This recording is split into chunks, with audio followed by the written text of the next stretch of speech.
और एक बड़ी खबर हल्द्वानी से है। बनभूलपुरा में कर्फ्यू पर बड़ी राहत आई है। दरअसल डीएम वंदना सिंह ने यहां पर कर्फ्यू खत्म करने का फैसला किया है।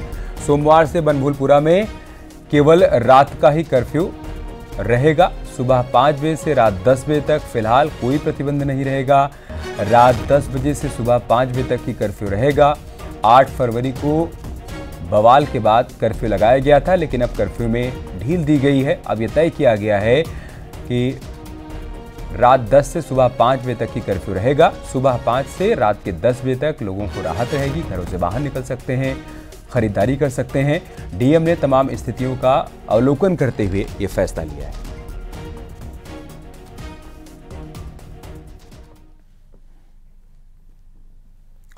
एक और बड़ी खबर देहरादून से है। दिल्ली में राष्ट्रीय कार्य समिति से लौटेंगे बीजेपी नेता। मुख्यमंत्री पुष्कर सिंह धामी दोपहर में पहुंचेंगे देहरादून और बीजेपी के प्रदेश अध्यक्ष, मंत्री, विधायक भी वापस लौटेंगे। 17-18 फरवरी को दिल्ली में राष्ट्रीय कार्य समिति की बैठक हुई। इस बैठक में सभी शामिल हुए और अभी जानकारी सामने आ रही है कि आज दोपहर तक सभी वापस लौटेंगे। मुख्यमंत्री पुष्कर सिंह धामी भी वापस देहरादून पहुंचेंगे, जिसके बाद दिल्ली से जो निर्देश मिला है उसके मुताबिक चुनावी तैयारियों में सभी नेता जुट जाएंगे।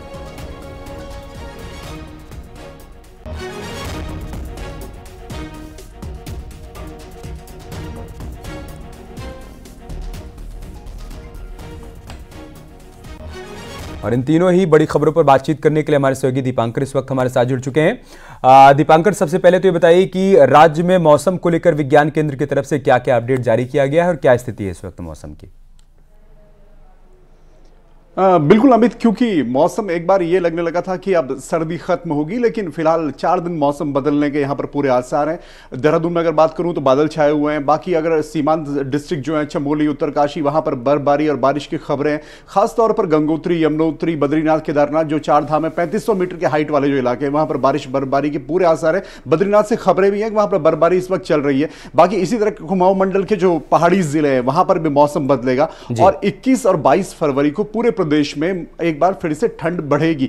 तो जिसे मान लिया गया था कि ठंड अब जाने के दौर में, फिलहाल ठंड एक बार फिर से वापसी करेगी अमित। तो बारिश बर्फबारी की मौसम फिलहाल अभी राहत नहीं देगा, लोगों की ठंड से अभी 2-4 होना पड़ेगा। इसके साथ साथ अमित, सबसे बड़ी खबर यह है कि जमीयत उलेमाए हिंद के जो प्रतिनिधि मंडल है वो आज बनभूलपुरा पहुंच रहा है। और जिस तरह सियासत बनभूलपुरा को लेकर हुई है, तो वहां पर उनका पहुंचना कहीं ना कहीं थोड़ी सियासत को और यहां पर जोर देगा। हालांकि मुख्यमंत्री पुष्कर धामी साफ तौर पर कह चुके हैं कि आरोपियों के साथ जिस तरह का एक्शन होना चाहिए था वो होगा। इससे पहले उनकी कुर्की हो रही है, गिरफ्तारियां हुई हैं, तो यह प्रक्रिया, उस पर भी आज सबकी नजर रहेगी। साथ ही साथ सभी नेता बीजेपी के, चाहे मुख्यमंत्री हो, बीजेपी के प्रदेश अध्यक्ष हो, सभी मिनिस्टर हो, विधायक हो, सभी आज दिल्ली से वापस लौट रहे हैं। और अब अगला टास्क जो गवर्नमेंट के लिए यहां पर है वो बजट सत्र का, जो 26 फरवरी से शुरू होना है, इस बार देहरादून में ही है, लेकिन साथ आपको बजट भी पेश करना है। और इसके साथ साथ लोकसभा चुनाव को लेकर जो निर्देश प्रधानमंत्री, गृह मंत्री या बीजेपी के राष्ट्रीय अध्यक्ष की तरफ से मिले, बीजेपी उस पर भी आगे बढ़ेगी। तो तीनों खबरें हैं और सभी पर हमारी नजर रहेगी। इसके साथ साथ कॉर्बेट के जो 2 छोर है,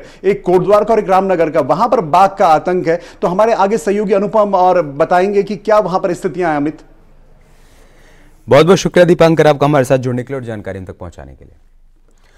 आगे बढ़ते हैं, एक और बड़ी खबर की बात करते हैं। पौड़ी के दुगड्डा में गुलदार का डर बना हुआ है। जैसा कि हमारे सहयोगी दीपांकर बता रहे थे कि हाल ही में दुगड्डा रेंज के अलदावा गांव में गुलदार ने घास लेने गई महिलाओं पर हमला बोल दिया था और हमले में 2 महिलाएं बुरी तरीके से घायल हो गई थी।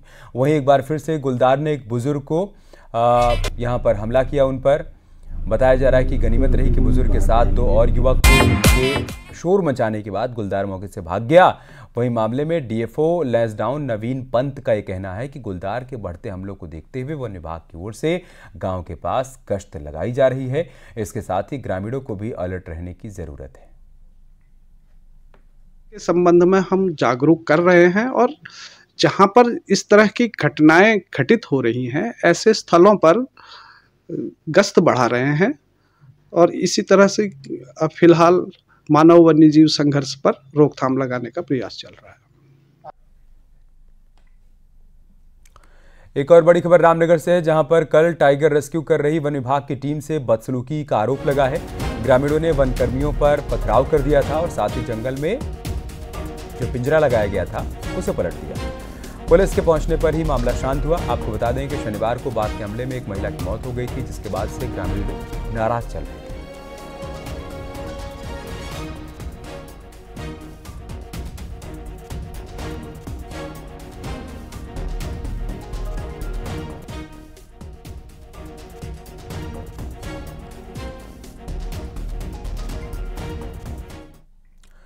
तो कॉर्बेट के ढेला में बाघ पकड़ने की कवायद अभी जारी है। यहां विभाग ने बाघ को पकड़ने के लिए पिंजरे भी लगाए हुए हैं और साथ ही वेटनरी डॉक्टर्स की 2 टीमें यहां पर लगाई गई हैं ताकि रेस्क्यू के बाद उनका इलाज भी किया जा सके, जो कि ट्रैंकुलाइज करके यहां पर बाघ को पकड़ा जाएगा। ऐसे में यहां पर वेटनरी डॉक्टर्स की तैनाती भी की गई है।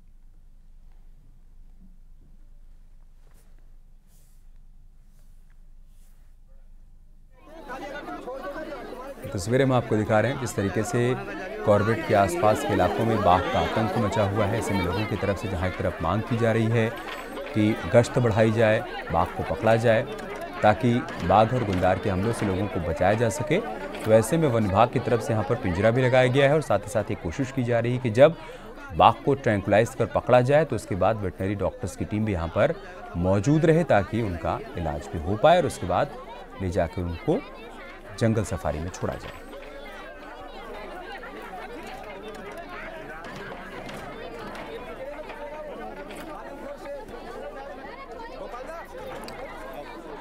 और हमारे 2 सहयोगी इस वक्त हमारे साथ जुड़ चुके हैं, गोविंद पाटनी और अनुपम भारद्वाज हमारे साथ जुड़ चुके हैं। गोविंद, सबसे पहले आप ये बताइए कि रामनगर में इस वक्त क्या स्थिति है?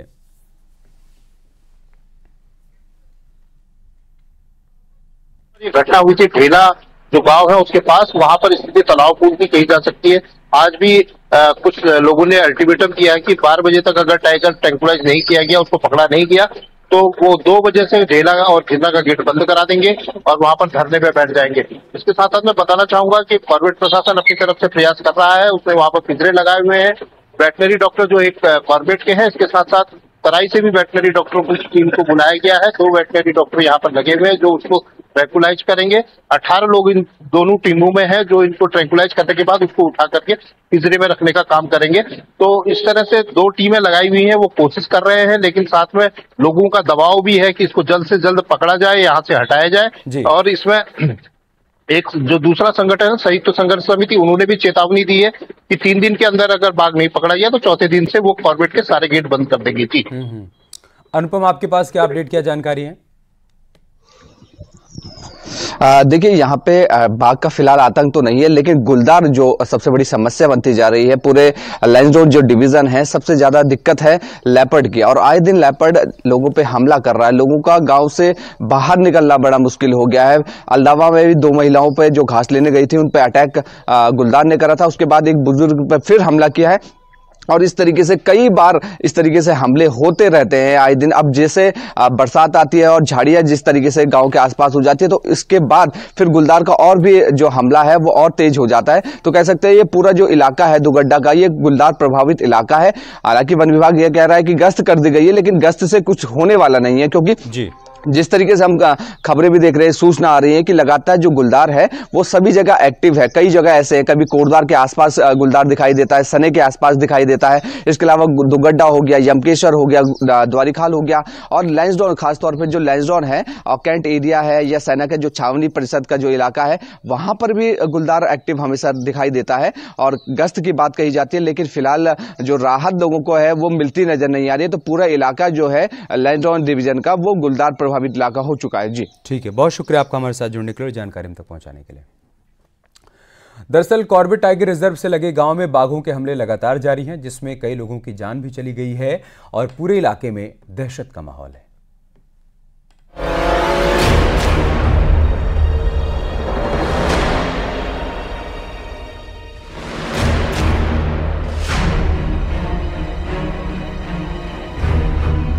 इस बार कॉर्बेट के आसपास बाघों के हमले का सिलसिला शुरू हुआ था, जिसमें युवती की मौत हुई थी। इसके बाद ढेला रेस्क्यू सेंटर के पास बाघ के हमले में एक और महिला की मौत हो गई। इसके बाद सावलदेह की दुर्गा देवी की मौत ढेला रेंज में हुई। तो वहीं शनिवार को ढेला के पंजापुर में कला देवी को बाघ उठाकर ले गया, जिसका शव बस्ती से कुछ दूरी पर मिला, जिससे पूरे इलाके में दहशत का माहौल है। और जंगल में लकड़ी घास को हम जाएंगे, अगर ये जंगलात वाले घास भी और लकड़ी भी घर में रख दें, और जिसके पास खेती है खेती होने नहीं दे रहे हैं, जंगल में खेती में चौकीदारी करने जा रहे हैं, बच्चे घर में सुला के जा रहे हैं, बाघ आंगन में आ जा रहा है। आप बताइए कि क्या करें, हम कैसे जिएंगे, बताइए आप।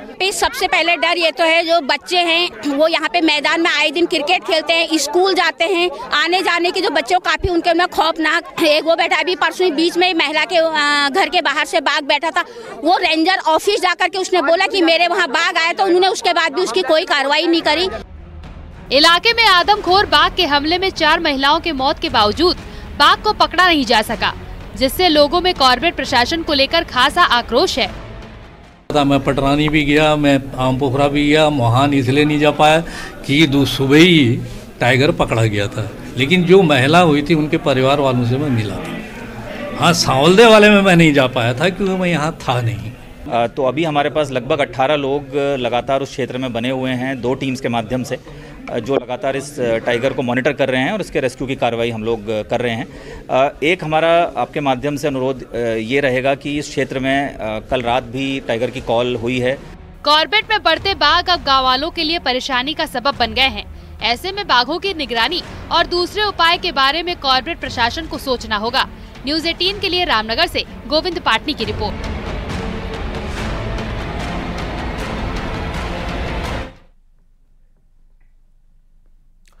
उत्तराखंड में महिला वोटर्स कैसे बीजेपी के लिए लकी साबित हो रही हैं? मुख्यमंत्री क्यों हर जिले में महिला सम्मेलन आयोजित कर रहे हैं और क्या है इसका लोकसभा चुनाव से कनेक्शन, एक रिपोर्ट के जरिए आपको समझाते हैं।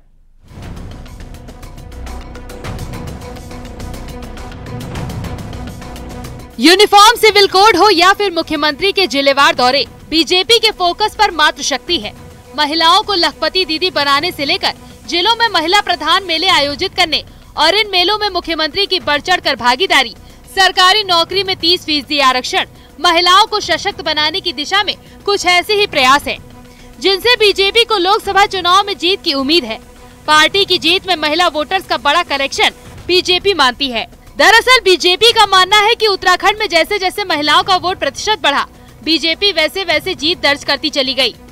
मातृशक्ति चूंकि हमारे राज्य की रीढ़ रही है और इस राज्य को बनाने में हो या राज्य की जो हमारी सांस्कृतिक धरोहर है उसको बचाने में हो या यहाँ के जनजीवन को आगे बढ़ाने में, मातृशक्ति का हमेशा से बहुत बड़ा योगदान रहा है। इसलिए मातृशक्ति का उत्थान हो, उनको स्वरोजगार की ओर बढ़े, रोजगार की ओर बढ़े, स्वावलंबन की ओर बढ़े। 2014 और 2019 के लोकसभा चुनाव में पुरुषों की अपेक्षा महिलाओं का वोट प्रतिशत ज्यादा रहा, तो इन दोनों चुनाव में 5 सीटें बीजेपी के हाथ लगी। ठीक यही ट्रेंड विधानसभा चुनाव में देखने को मिला। 2017 के चुनाव में 10% महिलाओं ने अधिक वोट डाले, तो बीजेपी पहली बार प्रचंड बहुमत के साथ सत्ता में आई। 2022 में भी पुरुष वोटर्स की अपेक्षा 4% महिलाओं ने अधिक वोट डाले, तो बीजेपी तमाम मिथक तोड़ते हुए सत्ता में वापसी कर गई। वहीं टिहरी लोकसभा सीट से टिकट की दावेदार मानी जा रही बीजेपी युवा मोर्चा उपाध्यक्ष नेहा जोशी का कहना है कि बीजेपी की जीत में महिला वोटरों की निर्णायक भूमिका रहेगी। और मुझे लगता है कि महिला वोटर हमेशा से उत्तराखंड में निर्णायक रही है। पिछले हम अगर 4-5 इलेक्शन देख लें तो महिला वोटर्स का जो परसेंटेज है वो ज़्यादा रहा है और वो भारतीय जनता पार्टी का ही वोट रहा है। तो आने वाले समय में मुझे लगता है कि जो एक प्रचंड जीत पूरे देश में भाजपा को मिलने वाली है, उत्तराखंड से उसकी शुरुआत होगी और हमारा जो महिलाओं का वोटिंग परसेंटेज है इस बार रिकॉर्ड पार करेगा और पिछली बार से भी ज़्यादा हमें भारतीय जनता पार्टी को महिलाओं के वोट मिलेंगे। महिला वोटरों का बढ़ता प्रतिशत बीजेपी की जीत का मिथक बन गया। यही वो कनेक्शन है जिसे बीजेपी किसी भी सूरत में टूटने नहीं देना चाहती। 2024 में राज्य की 5 सीटों पर हैट्रिक बनाने का बीजेपी का सपना भी इस बुनियाद पर पल पल बढ़ रहा है। न्यूज़ 18 के लिए देहरादून से सुनील नवप्रभात की रिपोर्ट। इसके अलावा देहरादून में पुलिस ने वेरिफिकेशन ड्राइव भी चलाया, जिसमें पुलिस ने 280 संदिग्ध लोगों को पकड़ा। चुनाव को देखते हुए पुलिस ने वेरिफिकेशन ड्राइव चलाया था, जिसमें पुलिस ने 10,000 से अधिक लोगों के चालान भी काटे और करीब 1 करोड़ से अधिक का राजस्व भी वसूला। एसएसपी के आदेश पर सभी थानों में ड्राइव चलाया गया। वहीं जल्द ही आर्म्ड लाइसेंस को लेकर भी वेरिफिकेशन ड्राइव चलाया जाएगा।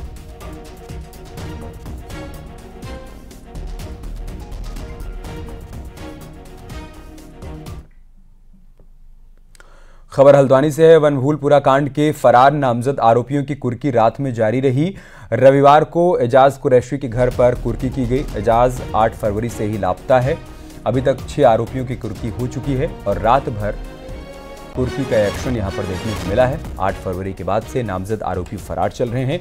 ऐसे में पुलिस ने यहां पर एक्शन लेते हुए नामजद आरोपियों के घर की कुर्की की है।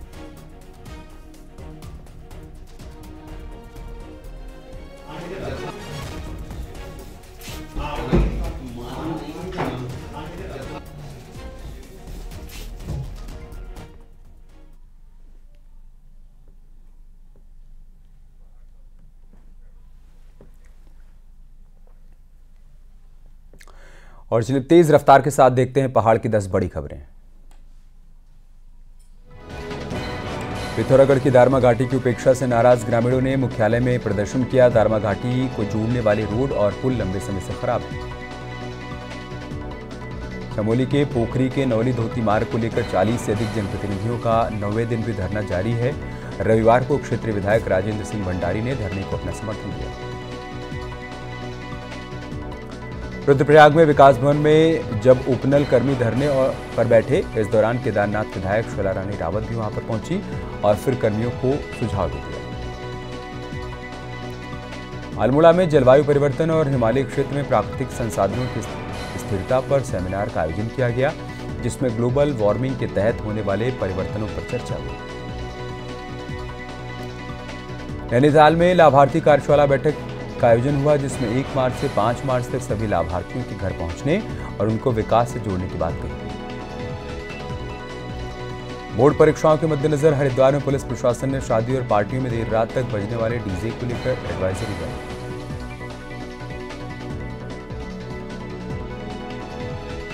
रुद्रप्रयाग में बादल छाने के बाद से ठंड बढ़ गई है। आज मौसम विभाग ने बारिश और बर्फबारी का अलर्ट जारी किया है।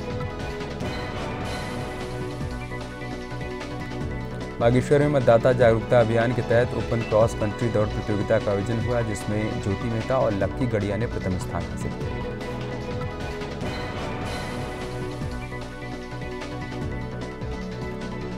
रामनगर में संयुक्त संघर्ष समिति ने कानिया में एक सम्मेलन का आयोजन किया, जिसमें जंगली जानवरों से इंसानों की सुरक्षा को लेकर चर्चा की गई।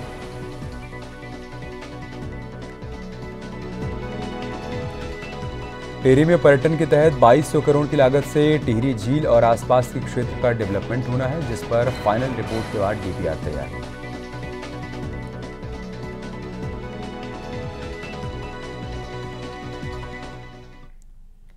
यहाँ रुक रहे एक छोटे से ब्रेक के लिए, जल्द लौटेंगे कुछ और खबरों के साथ।